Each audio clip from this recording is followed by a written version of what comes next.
nós temos a ironia, tá? A ironia, ela é uma forma de falarmos o contrário do que estamos afirmando, né? Tentando a partir disso trazer uma crítica, um humor, né? Então nós estamos falando de um grau de articulação das palavras que tenta mostrar um outro sentido daquilo que está escrito, tá?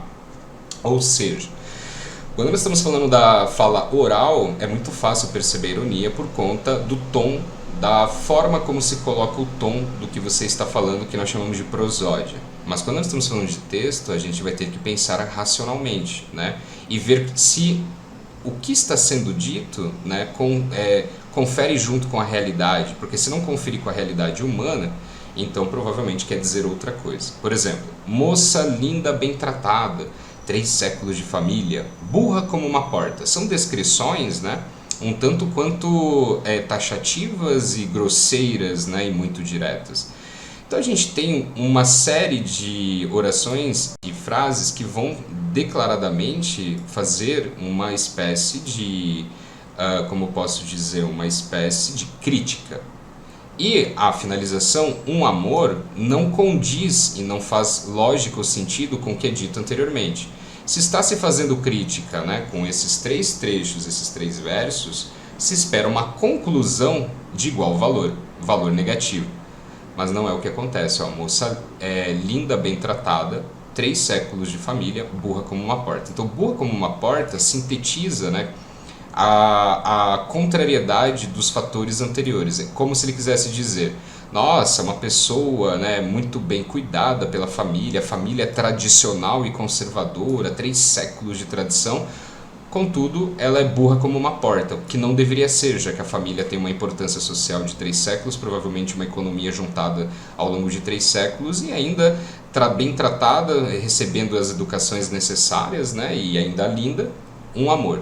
E aí quando o Mário de Andrade traz isso, ele está querendo dizer com um amor o contrário do que de fato é dito, porque se nós seguirmos a lógica do que é escrito, moça linda bem tratada, 3 séculos de família, burra como uma porta, poderia estar escrito um desperdício, mas ele fala um amor, e na verdade não é isso que quer dizer, porque um amor está o oposto, né? Está longe da lógica apresentada. Por exemplo, o segundo exemplo é: a excelente Dona Inácia era mestra na arte de judiar crianças, né?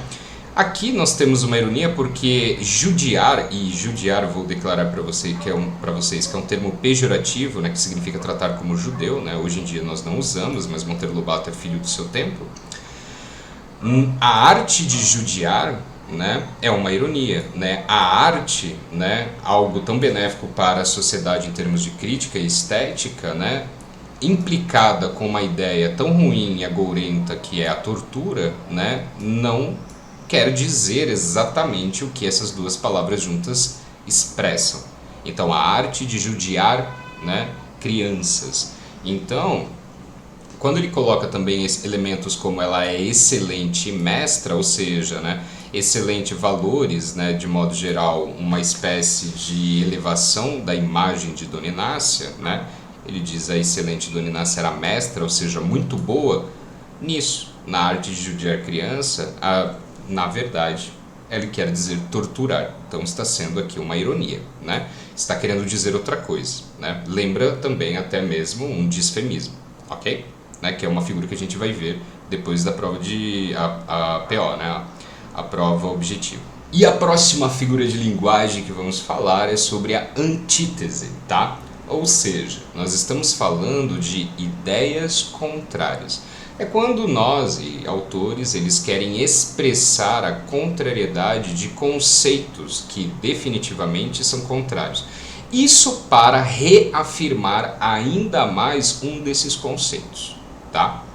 E expressar muito mais, né, aquilo que seja um eu lírico, seja um narrador, pretende dizer e traduzir em palavras coisas que às vezes são, entre aspas, indizíveis, né? De uma expressividade muito difícil de alcançar, porque são coisas, às vezes, muito subjetivas. Ou seja, a antítese nada mais é do que a demonstração de ideias opostas, né? E na oposição das ideias nós entendemos muito mais do que o autor quer dizer, porque um desse conceito apoia a definição do outro, e muitas vezes um conceito serve para enfatizar ainda mais um outro, né? Um deles, que é o, por exemplo, aqui. Tristeza não tem fim. Ok, essa é uma afirmação. Depois ele diz, felicidade sim, tá? Então nós temos uma lógica que isso nós podemos olhar e falar, é uma verdade, faz sentido. Por quê? Porque nós temos a ideia de tristeza e sua oposição à felicidade. E ele atribui a tristeza a característica de algo que não tem fim. Ok, para enfatizar ainda mais a tristeza, usa-se a felicidade como contraponto. Ou seja, quando eu penso na felicidade como algo que tem fim, esse é o lírico, né? Ele quer mostrar que a tristeza é muito mais profunda e constante, e a felicidade é algo momentâneo, né? Um elemento reafirma o outro, né, pela oposição, certo? Mas, dependendo da habilidade e da intenção do artista, nós temos até mesmo, nesse caso, a felicidade ampliando ainda mais o conceito da tristeza profunda. Aqui é um pouquinho, né, difícil. O mito é o nada, que é tudo. Então nós temos dois conceitos opostos. Nada, né, que é tudo, né? A antítese ela vai ter uma lógica, nós vamos ter esses dois elementos, um apoiando o outro nessa contrariedade. Nós temos a concepção do que é nada, que é justamente a ausência de tudo. Aí talvez você pense, mas como pode nada ser, né? É usado o verbo ser aqui, né? Terceira pessoa do singular, né? Na forma é, já que é um verbo variável, né? É irregular. Nós temos, portanto, uma confusão que pode até nos confundir com outra figura de linguagem que vamos ver, né? Mas não se deixe confundir, porque ele está dizendo o seguinte: nada, né? Ele está equivalendo ao mito. Então, mito é o nada, nada, nosso conceito de nada, né? Só que o nada, de tão abrangente que é o conceito de nada, ele também é tudo.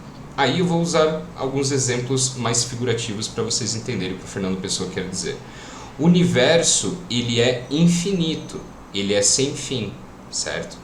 Então, de tão imenso e sem fim, grandioso em si, ele é nada, certo? Então, tudo parece tão vazio dentro do infinito, porque o infinito é uma dimensão incalculável de espaço. Só que se a gente olhar para o universo e falar, bom, embora ele seja um grande vazio, um grande nada, ele é tudo para nós, porque nós estamos com o universo em volta de nós. Então, essa questão de nada, que é tudo, ele está dizendo e tentando expressar, né, vamos dizer, a paradoxal influência da tentativa de definição de mito para o próprio mito. Isso significa o quê?